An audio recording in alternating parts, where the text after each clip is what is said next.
This is the CJ Silas Show. She's been talking sports for over half her life. You'll hear big-name guests and all the hot topics. Her roller derby sisters call her Dodge Her Blue. CJ's proud of her California roots and time in New York. Born and raised in L.A., college at USC and Syracuse University. She's not afraid to share her opinions with you. And, like it or not, she wants to be the change. Ladies and gentlemen, all ears and no mask required. Here she is, CJ Silas. Hey, welcome in. You are listening live and direct from ESPN The Ticket, 1280 AM, 101.7 FM. As you could tell, I am not CJ Silas. My name is Gabe Arditi. I'm a production assistant intern here at the show, and we are bringing you the most special show for the year. Hello, my name is AJ Panetta. I am also a production intern. And with this show, we'll be doing the CJ Silas Best Of show, which is basically going back the past couple of years to relive some of her best clips during her shows. And because of COVID-19, it will be the last 2 years instead of just the last year. And I'm another one of the co-hosts, Rafael Medina, another production intern. And basically, everything that's said, we're going to get into the best things that CJ did and the best people that she talked to. Hi, everyone. I'm Angeliki Harris. I am a production intern as well. I will be doing more of the background part of this Best Of show, but I hope you all enjoy.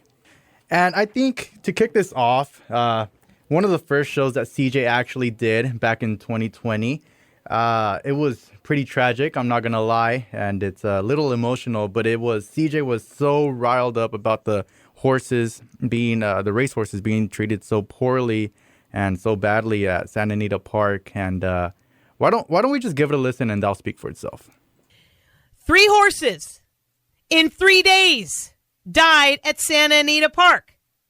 3 horses in 3 days were killed. They were murdered, basically, at Santa Maria Park. One of them came up lame, I think, in a training run, and the other 2 during races. So you know what? To me, it's murder, because those horses don't need to die. They need to go out and rehab and maybe live a life in retirement with 3 legs, or maybe the 4th one is repaired. I don't know about horse veterinarian medicine, but I know there is no reason to just kill them. 3 more horses in 3 days. I'm pretty sure that since the last time I went crazy about this, 5 horses have died. I'm pretty sure. It was 37 the last time I did it, and I think we're going to have the kids check on this. I think it's 42 now. Since I last did I was so fuming early December. I'm pretty sure it wasn't even that long ago that I went crazy and finally admitted to the public, including my dad, who owned racehorses when I was a kid. Luckily, he doesn't always listen to the show. But I admitted that I couldn't hold back any longer. PETA, ASPCA, Humane Society, Best Friends Animal Society, and every horse rescue organization on the planet. What do we got to do to make this stop? What do we got to do to save these horses? It's a dirty sport. It's an abusive sport, all in the name of entertainment and money for humans. What do we have to do? I will start the crusade if I have to. Help me, somebody in one of these organizations. I tweeted it out a few days ago. I haven't heard back from anyone. What do we have to do to stop the madness? Yeah, Raph, that truly is a tragic story. But let's move on from bad news to happy news. And if you're a fan of the show, you know CJ Silas, the biggest Jackie Robinson fan. And in this clip you're about to hear, the biggest advocate that Jackie Robinson's day needs to be a thing. And that's why we will celebrate Jackie Robinson Day on April 15th every year. And I sure hope that Major League Baseball has the sense, the gumption, the know-how, the preparation to still find a day to celebrate Jackie Robinson if baseball season starts in August, or if baseball season starts in September, or if baseball season doesn't start until January of 2021. We don't know.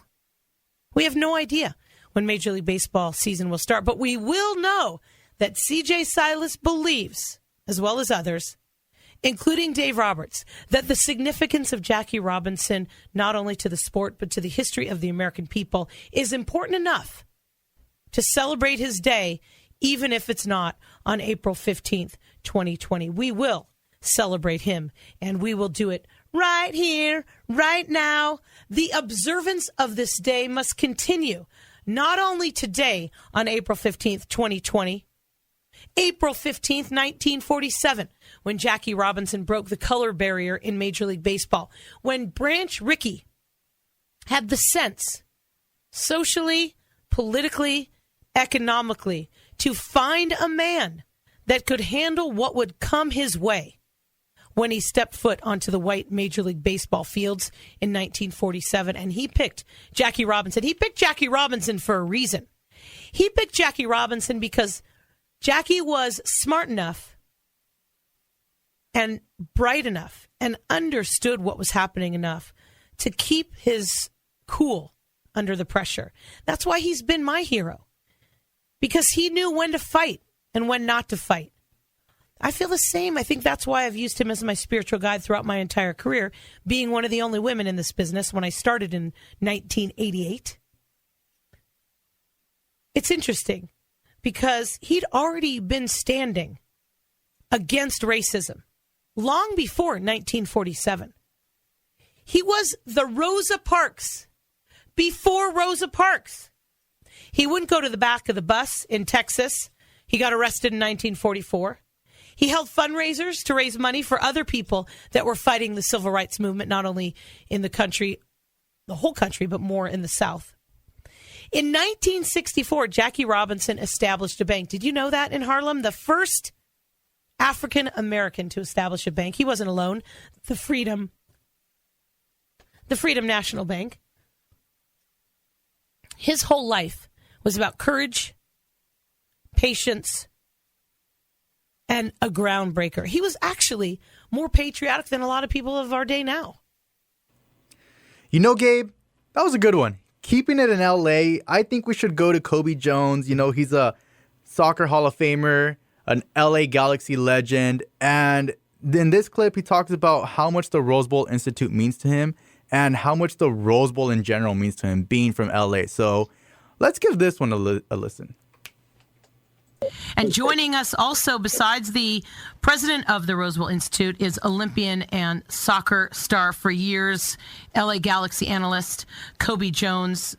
People like you, Ronnie Lott, athletes getting involved, not just being on a board and voting and maybe making big donations, but people like you, young people listen to you, Kobe. They reach out and look to you as a mentor and an inspiration.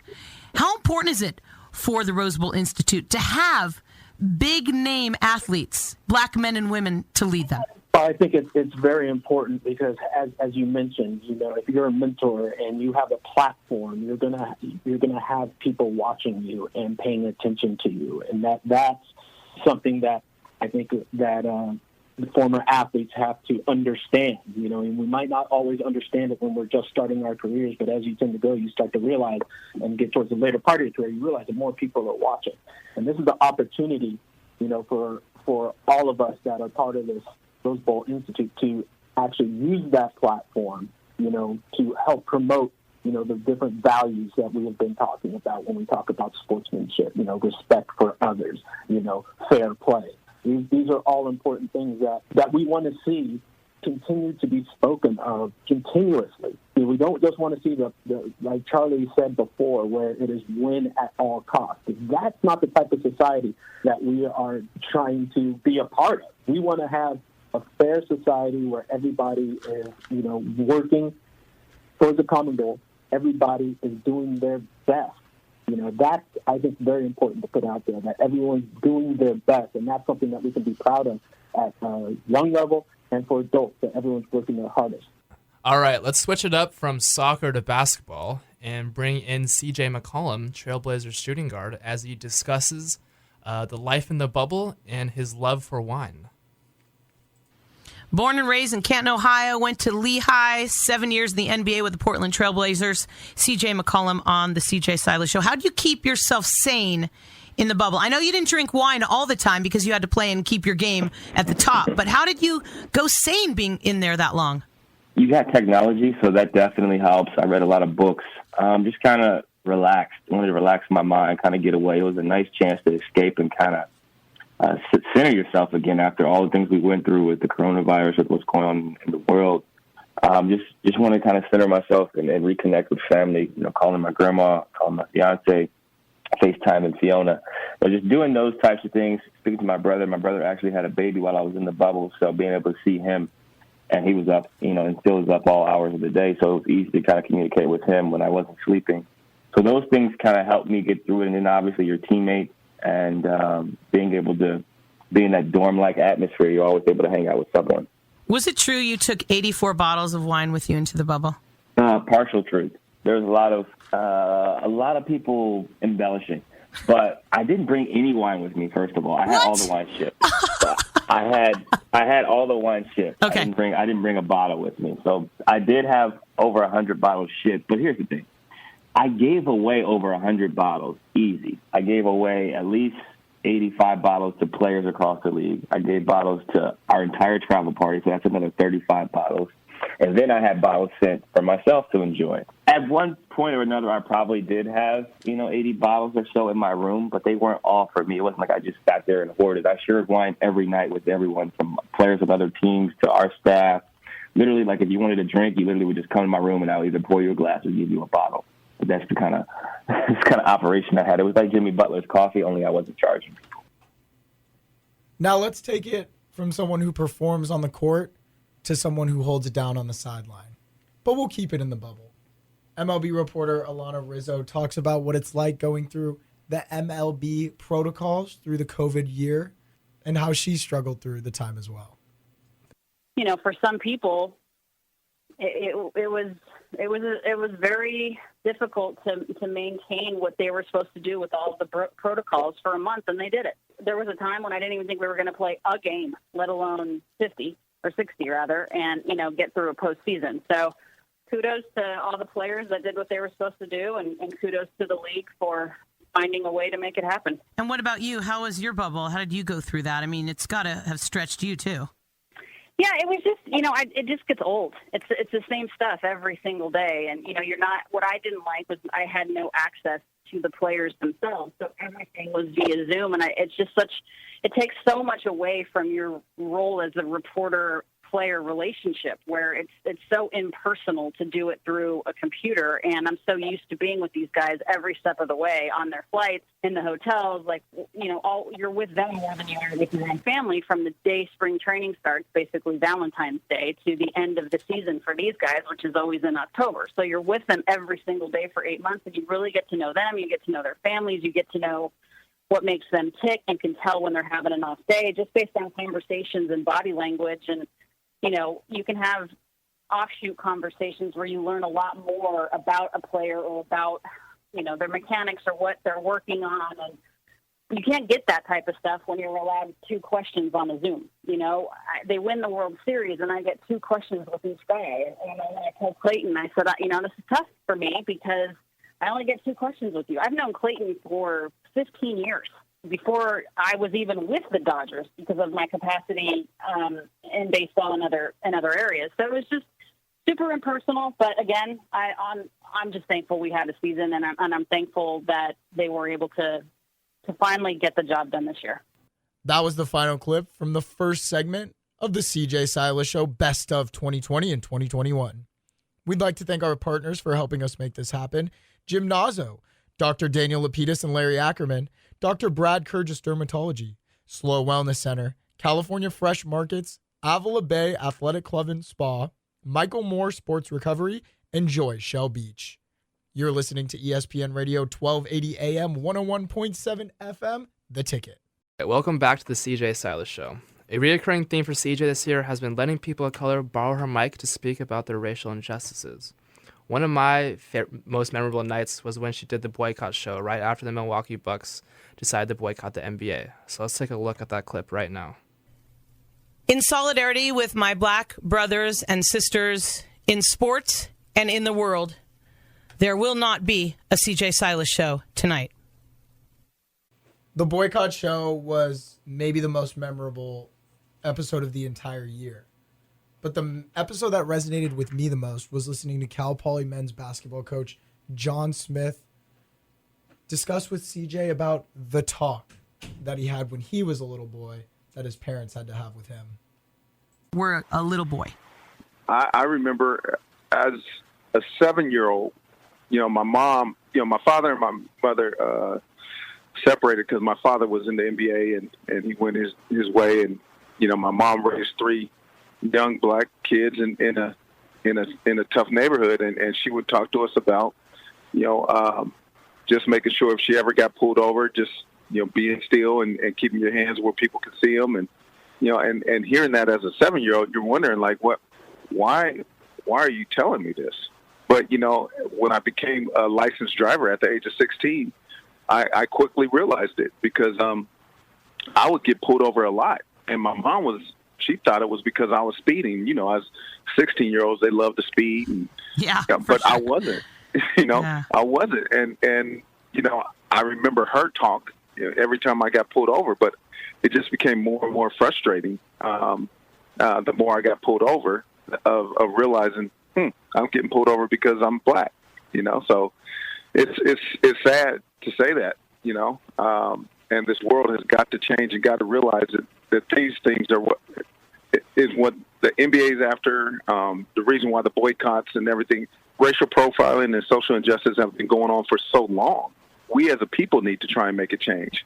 And it saddens me to hear people say, the NBA is wrong for taking a stand and making a political stand. It's not about politics. It's about human rights. And I'm going to continue to say that. That was a good way to start it. But I think keeping it within the spectrum of sharing her mic and having the talk, let's move into ESPN Cleveland's Emmett Golden when he gives the talk to his children, especially being a biracial male. This gives him a unique perspective on the situation. So let's take a listen. No, and obviously he had those relationships. So it happened at a young age for me. And you were really lucky that you had a law enforcement parent, for sure. Yes, no question. What about your kids? Because you have a couple kids, don't you? Yes, just I have 2 boys, 17 and 14. That's kind of, difficult for me now, right? Because they have their phones and they see all of the content that's out there. They see the videos. So it's natural for them to feel like, man, our police, for lack of a better term, enemies. And I have to, again, my father passed away when they were very, very young. So they didn't have a chance to spend a lot of time with them. And I have to explain to them that don't look at law enforcement as an enemy or law enforcement as the bad guy. Now, there are some bad police officers, and that's too many. There shouldn't be any at all. I try to reassure them that I understand why they feel the way they do, but at the same time, I know there are several law enforcement officers that would give their lives so that my kids can make it back home to me. I know that those people are out there. I know it. I know many of them because I still have friends who are in law enforcement. At the same time, I know there are some guys who probably shouldn't be wearing a badge that might take things too far. If one of my kids were to talk back or to ask questions or do anything like that. So I kind of start with the same thing my father told me. I mean, both my boys know you always need to be respectful when you're in public to everybody, period. And fortunately enough, I haven't had any issues with them not following that, that advice. But they know to handle themselves accordingly. And if there is any problem, again, come talk to me. And I know people and I have relationships, that if there is an issue, I feel confident that I'd be able to get to the bottom of it. Wow, that really resonated with me. That message was really powerful and it evoked a lot of emotions. So now let's take a look and listen to Qadri Ismail, who was the first person on the CJ Silas show to talk about the murder of George Floyd. and the dialogue, and I've been reading so much over the weekend from people in the NAACP. Prominent African Americans in our country have stood up and spoken, and then also some of my friends that are people of color are talking and sharing, and I'm trying to listen and not talk at this time because I think that's really important. And I'm just curious, it's now been a little over a week, what is your personal experience been like since the murder of George Floyd? Well, I think social media has given a voice to really an issue that has been kind of glossed over by many white Americans. And the idea of social injustice, the idea of police brutality, the idea of systemic racism in the system that we call, hey, this is America. But I think with that, it has opened up a great dialogue for me and some of my friends that I grew up with, as well as my sons and my daughter.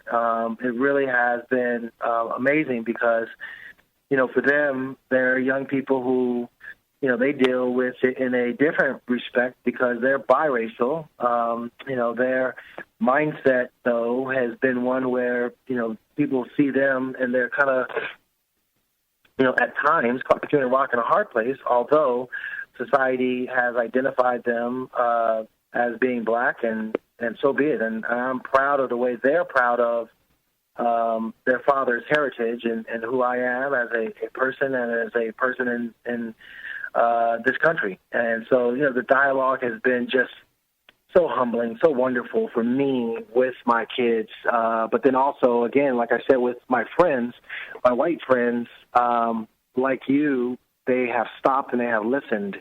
And it's been really so wonderful to hear them say those words. Hey, I stand with you, and I did not realize. And it gives me a platform to talk to them about, some of the things that I experienced growing up in North New Jersey, but then also when I moved to Wilkes-Barre, Pennsylvania, and the attitudes of, the predominantly white area that I lived in, and how people viewed myself before I became in their eyes, successful athlete. I was viewed a certain way. And then all of a sudden when my brother and I rose to prominence in our community via our athletic abilities, there was a whole other level of jealousy, but then there was also a level of wanting to attach themselves to, the success. And, for me, it was interesting because I was like, well, it's interesting, you appreciate my successes now, but yet at the same time, you just thought I was some dumb, beep, N-word, and you didn't want to really give me the time of day, or the harassment that my friends, my black friends and I, had experienced and recognized, the racism that, was in our area. And so, again, the conversations that I had and that I'm having with my friends via text messages, via obviously the social media platforms and all that has been really, really cool to see, and I'm encouraged by it. The murder of George Floyd put the Black Lives Matter movement on a national scale. And Justin Tinsley came on CJ's show to discuss how the Black Lives Matter movement has been around for a long time, and it's not going to go anywhere overnight. The changes that these protesters are wishing to see are going to take a lot of hard work and a lot of culture shifting. This is something that should be on the front of every American's mind. during the Olympics in 1968 in Mexico, and you see it continue to move forward. There's so many, Colin Kaepernick, and here's some of the things that have given me a little hope, feeling like something new is happening. And I'm in my 50s now, and I'm hoping I can help, but who knows? But the hard questions are being asked for the first time. White people are listening. Thousands are rallying and protesting. The statues of Confederate heroes are tumbling down. NFL's finally admitting that they ignored Colin Kaepernick. This might be small, but it's crazy. Aunt Jemima is off of the pancake boxes. Who knows if Uncle Ben's, Mrs. Butterworth's, maybe the guy from the cream or wheat box, maybe they're going to be gone. I didn't watch the whole video. I am completely a coward. I haven't been able to watch the whole video. I've listened to Dave Chappelle. I've listened to Cheryl Swoops. But what, for me, just shifted my whole body where I can't sleep anymore is the police officer from Minnesota. I can't say his name because it just makes me want to vomit. But to see that he had zero concern on his face, zero concern that he was murdering someone, and all of these other things that are shifting, they do give me hope. But the young people, Justin, it's got to be the young people, and we've got to support them in the shift. I mean, obviously, you're a lot younger than me, but the hope is rising. We just can't let it get crushed. Yeah, that's the thing, too. Like, I applaud all of this energy. I love it, but the same energy has to be kept when this isn't front page news anymore. We got to keep the same energy that we had earlier this month in November when it's time to vote again. Next March, when, you know, who knows what the world is going to look like in next March. Like, this is a problem that America has had 400 years. We're not going to get rid of it in 6 months. You know, like there's a chance that when you're a freedom fighter, and I use that term generally speaking. Of course, I'm not comparing myself or anybody to, you know, Angela Davis or you know, the Black Panthers or Martin Luther King or Colin Kaepernick. But the only quality that they had, so many of us to have, is that they didn't quit. They weren't afraid to fight for what was right when it was the cool thing to say. It sounds cool to say Black Lives Matter right now, but I need that cool factor to still be in there a year from now. We look back on the 1 year anniversary of Breonna Taylor or George Floyd's death. You know, I need that energy to stay there, and that's on young people to keep that same energy going, but that's on everybody to make sure that I don't want to say that word, but just for the conversation that we're having now, we can't get distracted by other things and think that, oh, well, it's not front page news, so it's not happening anymore. Oh, it happens every day. I'm not just talking about police brutality either. We need to be speaking up on all sorts of issues. Police brutality, of course. Domestic violence. Pay inequality for women. You know, the health care that, you know, Black women get when they go to the hospital and give birth. Like, these are all issues that tie into what we're protesting for. It's not just police brutality. That was the final clip for the racial awareness segment. Stay tuned for more of the best of the CJ Silas Show. Another huge shout out to our partners, Dr. Daniel Lapidus and Larry Ackerman, dermatologist Dr. Brad Kurgis, California Fresh Markets, Rex Stevens at the Slow Wellness Center, Avila Bay Athletic Club and Spa, Joy of Shell Beach, Michael Moore Sports Recovery, and Gymnazo. Don't forget to enter our contest by heading over to our Instagram at The CJ Silas Show and following the directions on the most recent contest post to enter your name into the hopper. Catch us after the break on ESPN Radio 1280 AM and 101.7 FM, The Ticket. Hello and welcome back to The CJ Silas Show. We've now reached our third segment for tonight, where we're going to highlight the best of The CJ Silas Show in 2021. One of the highlights for me was celebrating CJ's 500th show on air. We weren't exactly sure when it occurred. It was between late September and October, but this was the day where we celebrated CJ. Now here's CJ and one of her former favorite interns, Shane. We think it's the 500th show, but we're really not sure now that we've done the math. It could be like maybe 498. It could be 501. We know that the 500th episode of the CJ Silas Show is happening sometime between now and 2 weeks ago and 2 weeks in front of us. But because of it, I've got former interns calling the show, and I'm hearing that Shane, we called him Shane the intern when he was here, is on the line. Is this Shane the intern? We are here and we are live, CJ. How's it going? Hi, buddy. How we doing?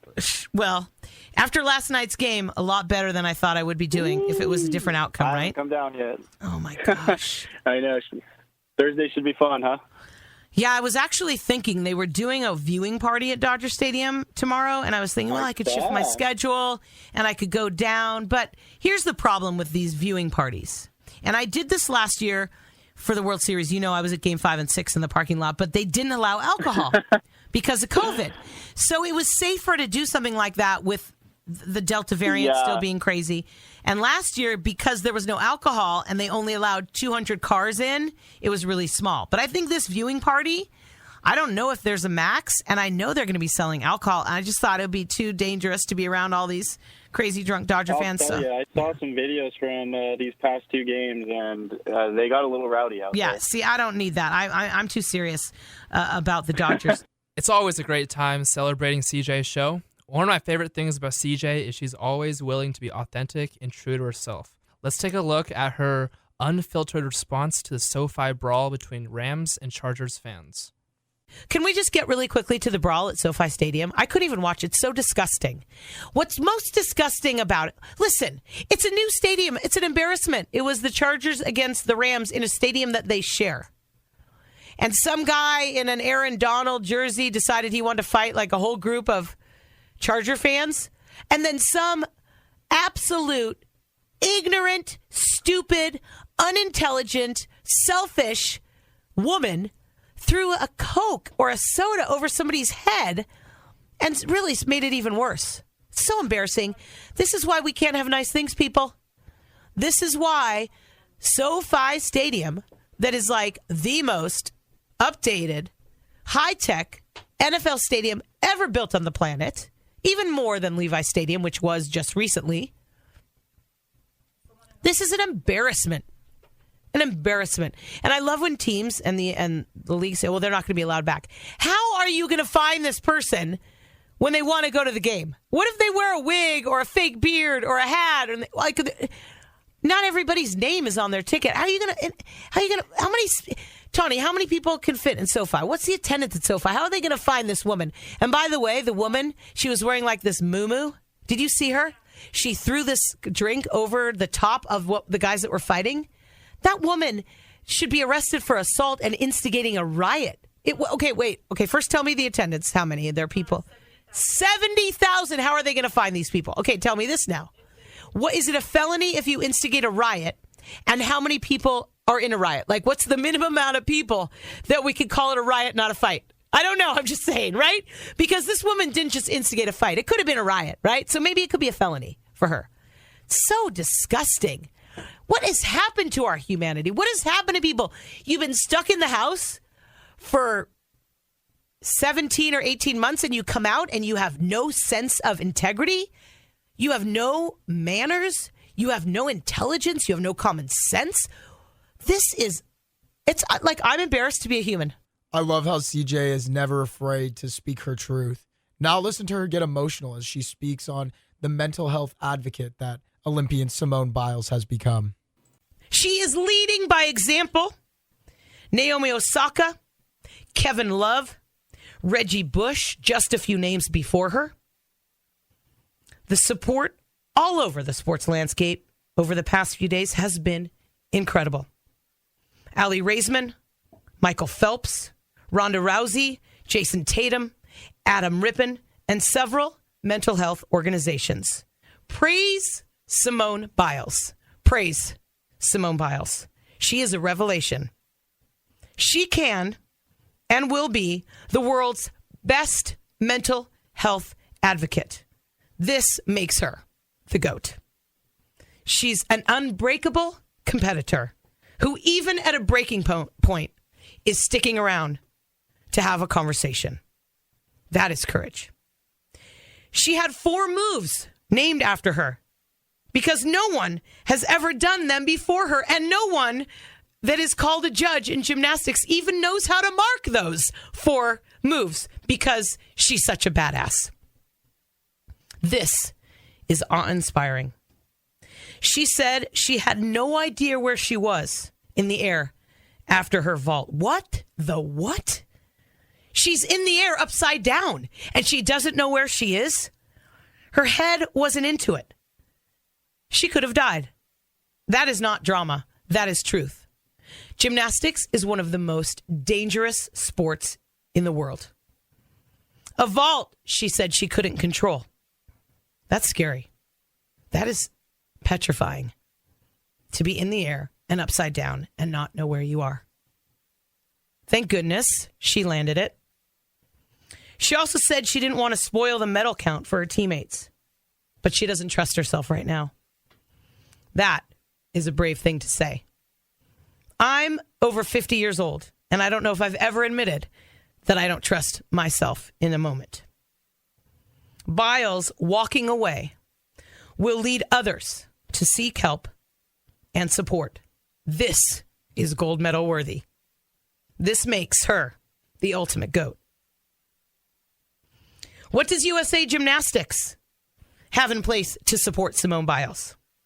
What does the United States Olympic Committee have in place to support Simone Biles? Former teammate Andrea Orris said it best on social media. I could not say it any better. We are talking about the same girl who was molested by her team doctor throughout her entire childhood and teen years. She won the World All-Around Championship title while she was passing a kidney stone. She put her body through an extra year of training during a pandemic. This added so much difficulty to her routines that judges literally do not know how to properly rate her skills because they're so ahead of her time and others. All of this, Orris says, while maintaining her responsibilities to her endorsement deals, the media, personal relationships, and some people can honestly say Simone Biles is soft or she's a quitter. That girl has endured more trauma by the age of 24 than most people will ever go through in a lifetime. That from former teammate Andrea Orris. Are you kidding me? I am so grateful and thankful that I didn't take time today to go onto social media or yesterday to see what people were saying about Simone Biles, because I'm going to sit in the grace in my heart that I hold for a sexual assault victim, a survivor, a team captain, the best gymnast in the history of the sport. Simone Biles will do more for this world by stepping back during an Olympics than by winning another medal. She's got enough medals. She has the accolades. And right now, she doesn't need the negativity, the skepticism, the pesticism, the racism, the sexism, the chauvinism, and the shallowness of the critics. And my goodness, am I honored to be alive in a lifetime where someone like Simone Biles lives, competes, and represents our country.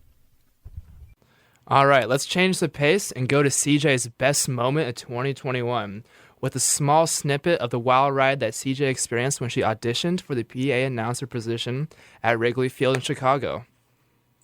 So then, starting in the afternoon on March 26th, probably till early April, I called every single person that I've ever known that is either related to baseball, the city of Chicago, a broadcaster, or a writer. Anybody that might know somebody that could get my name in front of the right people with the Cubs at Wrigley Field. Because I knew the last time this job opened up, there were nearly 3,000 applicants. And I didn't want my resume to get lost or my email to go to spam. I just wanted to be sure that my name got in front of the people that were hiring.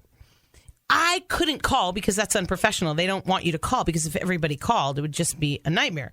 So I got all my stuff in and then I just started calling in solids from everybody that I've ever known that could have helped me. I don't know who was the one that did, but my name got in front of the right people.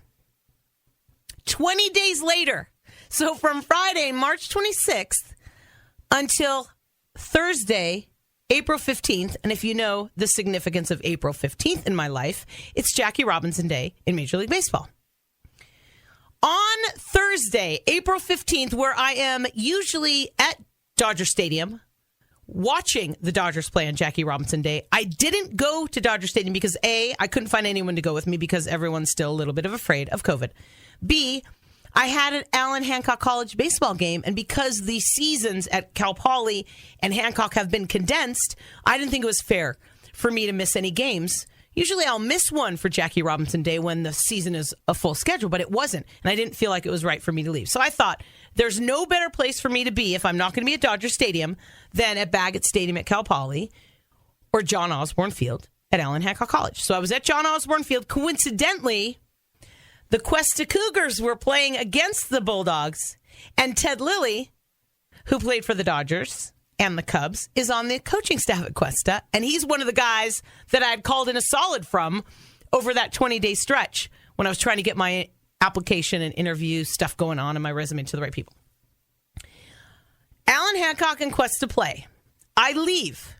I haven't checked my email that day because I don't look at my phone when I'm doing the games. I drive to Los Alamos to meet a friend, and I'm sitting waiting for my friend at Casa Dumet's, one of my favorite wineries down in Santa Barbara County. And Sonia, who's the owner, comes up to me and she goes, "Oh, what's going on? We just reopened. It's super stressful. How are you? Give me something joyful because I need some joy." So I told her that I had sent my stuff into the Cubs and I was just waiting. She's like, "Oh my gosh, that is so cool." She's like, "Oh, let me go get you some wine." So I was waiting for a friend. Sonia went into the tasting room to get me some wine. And I thought, you know what? I'm going to check my email. And it was probably 5:30, 6 o'clock Pacific time at this point. I check my email. And at 4:42 p.m. Central Time, 2:42 p.m. Pacific Time on Jackie Robinson Day in Major League Baseball, the Cubs sent me an email with a script in it that they wanted me to read and tape it and send it to them by the weekend. And then on Monday morning, which was the 19th of April, I was to have a live Zoom interview. So Sonia comes back from getting me a taste in the tasting room, and I have tears dripping down my face, and she goes, "Oh my God." And I think she said to me, "Check the email while I go get your wine." She comes out, she's like, What? And I have these tears literally streaming down with no sound coming out of my body. And I go, "You're not going to believe this." So I read her the email. We both freaked out. I met my friend. The next day, Raphael, once again, one of my amazing YouTube channel producers, drops everything to meet me at Baggett Stadium, where I record this script that the Chicago Cubs sent me. And then I was supposed to email it to them before Sunday. And then Monday morning was my Zoom interview. I didn't know who it was going to be with at 9:30 Pacific time. So we met at Baggett Stadium, and thanks to Jason Namany, who's the head of marketing at Cal Poly, they let me get into the stadium early. Larry Lee was there. He was all for it. It was like, I think it was 1 o'clock on Friday, April 16th. So we taped that. Then Saturday, I watched it. Roth edited it, and we got it all ready. And Saturday night, we sent it in because it had to be in by Sunday morning. So Sunday, the Cubs got my demo reel promo script that they'd sent me on YouTube. Another major moment throughout the years when CJ compared the legacy of one of the greatest baseball players to ever walk the earth, Hank Aaron. Here it is. Before I head away, I do want to talk a little bit more about Hank Aaron and who he was in our history of not only baseball, but in the civil rights movement. You know, when he was a kid, he didn't even have any electricity or an indoor bathroom while he was growing up. Him and his brother played baseball and got good at it using broom handles as bats and bottle caps as their baseball. He went to see Jackie Robinson speak and play when their minor league team was in Mobile, Alabama. He couldn't afford a ticket to the game, but he did skip school. It's just amazing what he did. It was 17 years old. He signed with the Indianapolis Clowns of the Negro Leagues. And him and Tommy, his brother, he also played baseball, met Jackie Robinson his second year after breaking the color barrier in 1948 when he was just 14 years old. He had incredibly horrible experiences, just like Jackie Robinson, and he spent 23 years in baseball in the Negro Leagues and Major League Baseball, where Jackie only spent about 10. Hank Aaron's first racist experience as a player in Washington, D.C., him and the team, a Negro League team, went to a restaurant, and the kitchen, they could hear it after they ate. The kitchen, oh my gosh, so disgusting, broke all of the plates after they had eaten. It was a horrible, horrible sound, and it made it really difficult for him. He had letters coming to him for an entire year as he was approaching Babe Ruth's home run record. Just horrible death threats, taunting his family. It was constant battle between him and racist fans in the stadiums, especially since he was going to break a white man's home run record. It's just incredible. And then using his position not only as a player, but in front offices to fight for civil rights and equal rights in our country. Him and Jackie Robinson were very similar. He was just a little bit younger and came up in baseball a little bit later. Though I truly believe that Hank Aaron, like Jackie Robinson and Muhammad Ali, Colin Kaepernick, will be historic names, not just in sports, not just in what they did on the field, in the boxing ring, not any of that, but even more importantly, I would say significantly, what they did for our country. And probably if they were alive, and Colin Kaepernick is, to see what's going on in our country, they would be mortified. Tommy Smith and John Carlos as well, from the 1968 Olympics, when they stood on the podium and raised their fist. These gentlemen, righteous black athletes, and you can call them freedom fighters as well. And how about we talk about another great, this time a Raider legend. CJ was talking to Tom Flores at the beginning of 2021 about being inducted to the NFL Hall of Fame. How great is that? Let's take a listen. I was looking at my records of people I've had on my show and what the history's been like, and I can't believe the last time that this gentleman was on my show was, I think, over 10, maybe 14 years ago, when he was inducted into the California Sports Hall of Fame. Even bigger than that, he recently was inducted and named to the NFL Pro Football Hall of Fame. He is former head coach Tom Flores, rejoining and coming back to the CJ Silas Show. Congratulations. Well, thank you, CJ. I've been waiting a long time for this, and finally arrived, and it was worth the wait. I tell you, it's been quite a week. Quite a weekend, and it's the best is yet to come. How did it happen over the weekend? Did you get the call? Did an agent call you? What was that moment when you found out you had made it in? Well, I actually got the knock on the door. David Baker knocked on my door a week ago Sunday, so I knew for a week. And I had to keep it a secret. Barb and I had to keep it a secret for a week. And boy, I tell you, that's not easy to do, because you got everybody calling and saying, "Well, have you heard anything? Have you heard anything?" And I said, "No, not really." Oh man, you had to lie to your loved ones. Yeah, so we couldn't tell anybody. We finally did tell the day before. We told our kids and swore them to secrecy. And then it was until it was revealed on Saturday night. So, that's, and then all of a sudden the phones started ringing, boy, and they started ringing and they haven't stopped. Who was the first person that you talked to besides a family member? Besides a family member, probably my best friend, Paul McGuire. And how'd that conversation go? Giddy, giggly. Laughing, crying, Aww. A little bit of each. I wish I was there to hear two grown men cry and giggle together. That would have been very entertaining. I wish Not it was the first time we've done that, but usually we've had several beverages in doing so. Thank you, everybody, for tuning in and sticking with us today for the 2020-2021 Best of CJ Silas Show. Again, thank you for your time. My name was Gabriel Arditi, one of your hosts for today. My name is AJ Panetta. And I'm Rafael Medina. Don't forget to tune into the live show every Wednesday at 5 p.m. Pacific Standard Time on ESPN 1280 AM and 101.7 FM, The Ticket. If you ever miss a show, you can find us on whatever platform you usually get your podcasts from. Make sure to follow our Instagram, Facebook, Twitter, and check out our YouTube page, which can all be easily found on our website at www.thecjsilasshow.com. I'm Angeliki Harris. Thanks for listening, and we hope everyone has a happy and healthy new year. Thanks for listening to The CJ Silas Show. Find her podcast on thecjsilasshow.com. Follow her on all social media platforms, including her YouTube channel. Make an appointment to listen every Wednesday on ESPN Radio 1280 AM and FM 101.7. CJ out.